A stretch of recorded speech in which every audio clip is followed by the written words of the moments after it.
guys, my name is Matt. Welcome back to my channel. This is my 1981 XV750 Cafe Racer, and on today's episode we're going to be fixing that exhaust.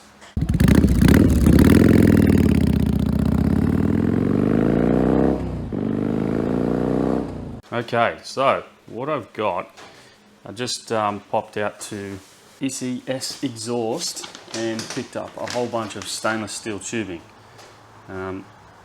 Well, not a whole bunch. I've got a 2-inch 180 with a flare on one end just in case, and I got two 45s, just one with a flare on it and the other one's just straight. ECS Exhaust is based in Somersby in New South Wales. Josh, the owner, is a really good dude. He's pretty local to me, so I like to use him, and his stuff is quality. So anyway, so if you're in the market for some stainless steel stuff, go see Josh at ECS Exhaust.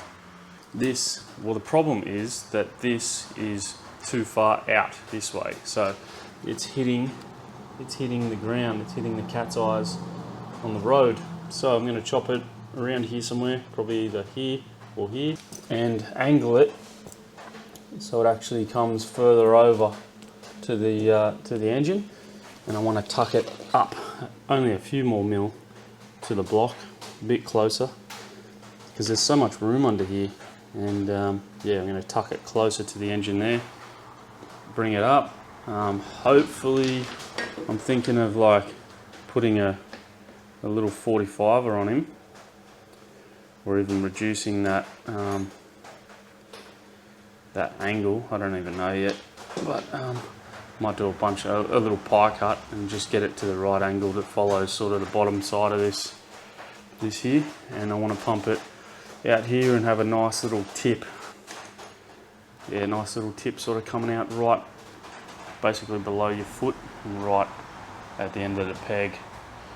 Because this section here is going to be pretty long, the bend will probably start about here, and I don't want it to look weird, like weirdly long. So this part here is not going to be straight, it's going to have a nice little teardrop sort of tip on it.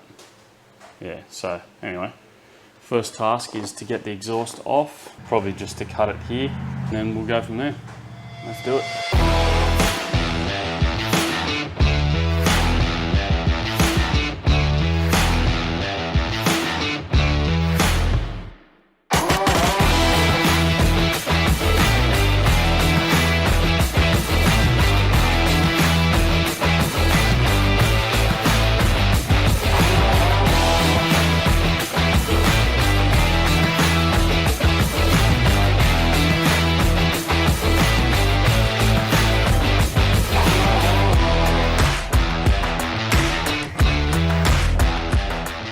Alright, so this is what we got, right?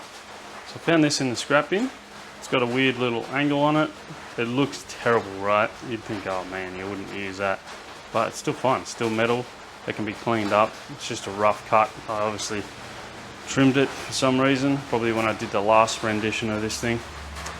Anyway, what I ended up doing is cutting it just below that. And my plan is to actually use this to angle the exhaust in sort of this way and that way, so it'll push it in like that, or I haven't really decided where it's going to go yet, but sort of in like that. And then you can see, probably see from this angle a bit better,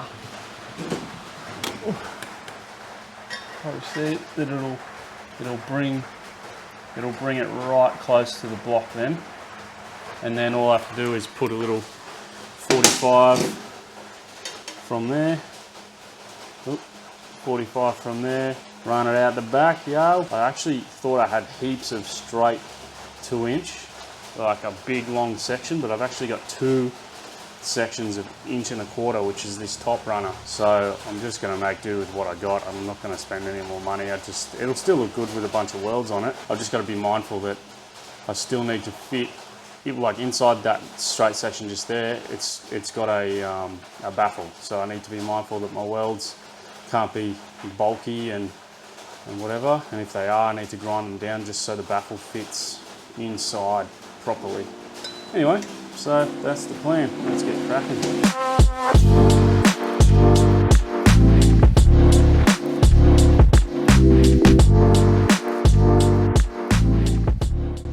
Okay, so at this point I really had to deviate from the plan a bit. I knew I had a gas leak on my TIG welder.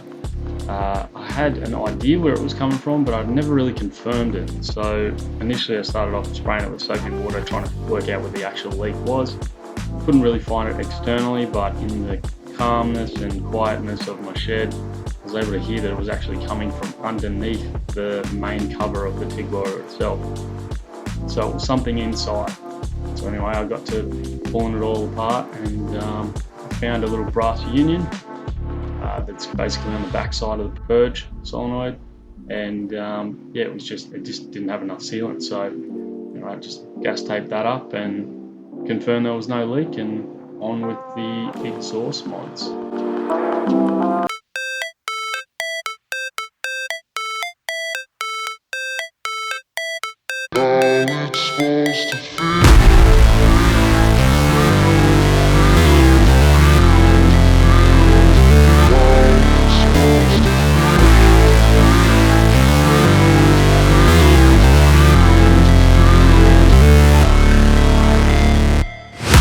Never break, always fight, never quit, do it right, play the game, win it life, have no shame, there's no time, feel the pain, live the grind, I could change, in my mind, pick a lane, commit and climb, the only way to win it life, I never miss, that's fact, taking big swings, put your hand to the bat, put me in the ring, you'll go out in a bag, cause I sing what I mean and I bring it to the mad light.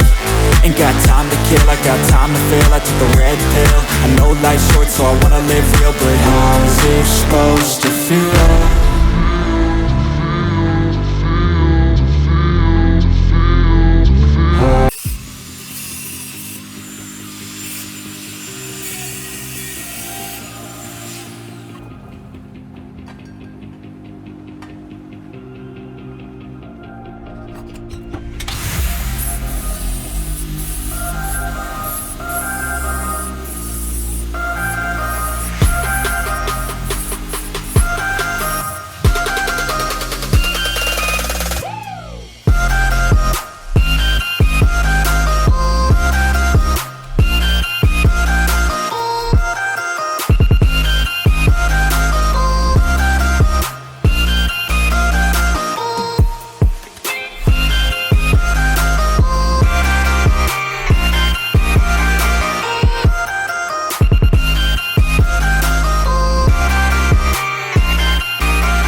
Alright, good morning.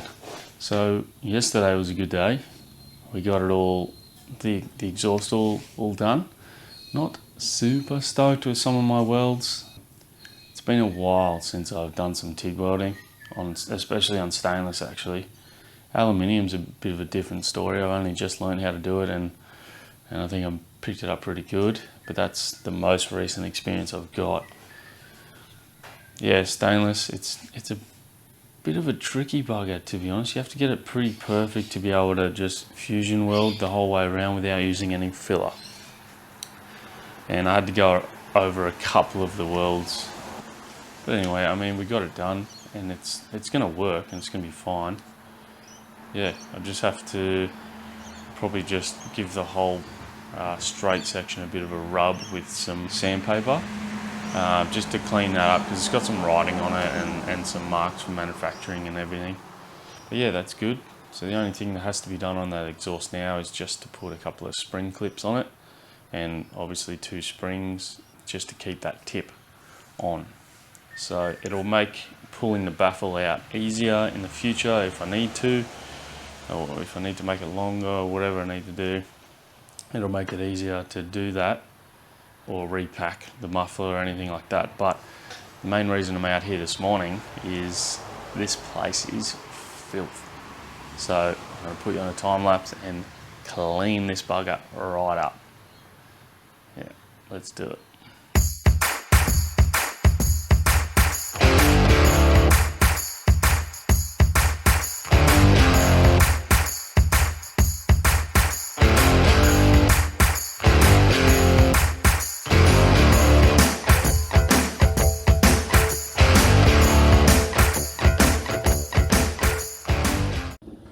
Okay, so this is the exhaust. Alright, so you can see there I've just made that little tip. It actually has, we call it like a slip joint. That's what I was talking about with the springs. I just need some springs to put on that to hold that thing on. So you can see my welds, they're not like the greatest thing in the world, let's be honest, but you know, not too bad I guess. That one's pretty shocking, and these ones were even worse. If we compare shots, you know, from, you know, sort of before and after, you can see it tapers in a whole lot more right, or, you know, pretty close to the engine anyway. So all in all, I'm pretty happy with it. All right, that's gonna wrap it up for this one. That was episode 2 on the exhaust. I didn't film a great amount because my plan changed a lot along the way, but hopefully you enjoyed it anyway. The next episode will be on all the other tiny little things. We've got, I think, like 90 days, or maybe less, to Distinguished Gentleman's Ride. If you're not familiar with Distinguished Gentleman's Ride, it was one of the main reasons that I built this bike into a cafe, to be honest. I just really wanted to ride in DGR with a really cool bike. DGR supports men's mental health and prostate cancer. So if you want to learn more about Distinguished Gentleman's Ride, head over to Distinguished Gentleman's Ride website. I'll link it up the top and down below and sideways and all that. But it was created by Mark Hauer from Sydney, and they do it all over the world now. It's a really good cause, and it's just awesome to see that caliber of bikes on the streets with everyone dressed up really in, you know, really dapper gear. I love it. This year I definitely am going because I want to show off this beast again, but in Sydney this time. So we've got a couple of months just to do what we need to do on this thing. It's not too far, you know. I could ride it now. I could just bolt the seat and the tank back on properly and take it for a burn. The tip might fall off, but I think that's probably going to do it. If you like what you've seen and you haven't subscribed already, please do so. Give it a like, drop a comment down below. Let me know what you're building in your shed. Unfortunately, I was supposed to be going to moto camping with my dad, as you probably saw in the last video. If you haven't, there's a link there. Have a look at that. Yeah, I got the bobber ready and everything. Or it might be over there, I don't know. I had the bobber ready and everything to go camping, but we have had a serious amount of rain, and it's just flooding everywhere, and I'm glad I didn't go because it would have been terrible. Anyway, that's going to wrap it up. Like, subscribe, comment, and I'll see you on the next one. Peace!